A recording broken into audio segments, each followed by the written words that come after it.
Possibly one of the most useful features we have on the Helix that the vast majority of folks may not even realize is there is a feature we call favorites. Now, you might ask what favorites are. Let's say we are creating a preset. I just have a little path open here, and let's say I wanted to add a delay to this. And maybe I like, a stereo transistor tape delay with, let's say, a quarter note on the note sync and feedback of 20% with a mix of 30%. Let's say that's something I oftentimes add.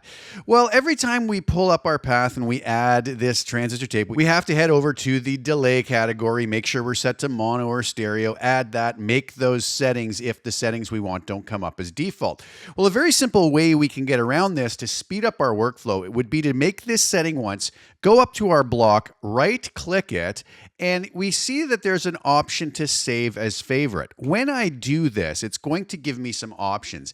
Add as a new favorite or replace an existing favorite. Now at present, I've cleared my favorites list for this video, but if I had something in there already, I could have the option of replacing an existing favorite with this new favorite. But in this case, we have the add as new favorite box checked off, and it's labeled transistor tape. I could say favorite delay. We could just leave it as transistor tape, or we could name it however we want. So I can call this favorite delay. I hit save. Now you might ask, what happened? Well, we now look over in our categories list over here to the left, and we have favorites. So we have all of our other categories we've always had, but if we go to our favorites block, we will now see in that list favorite delay. So let's just X this transistor tape out.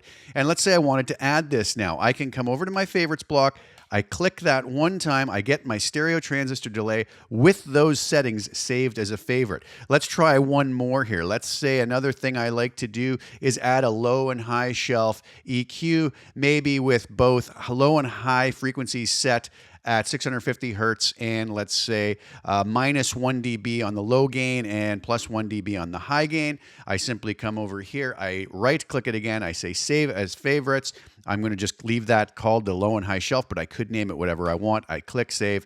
I now come over to my favorites list, and that is always there. So if I X these two out, let's say those are two blocks I always add to a preset. It's now this quick. I can go to the place that I want to add one of them, add, let's say, the delay there, and I'm going to come back to my favorites list, click that, and I have very, very quickly and effortlessly added those two blocks to my preset with the exact settings I want, and they're always going to live over here in my favorites list. This opens up tons of doors to really speed up our workflow and create our presets so much faster, particularly if we're using the same blocks with the same settings very often. So I hope that that helps you, and I hope that's a tip that helps speed up your workflow. I hope you enjoy the music on the way out. Links are below to all the presets you heard in this video.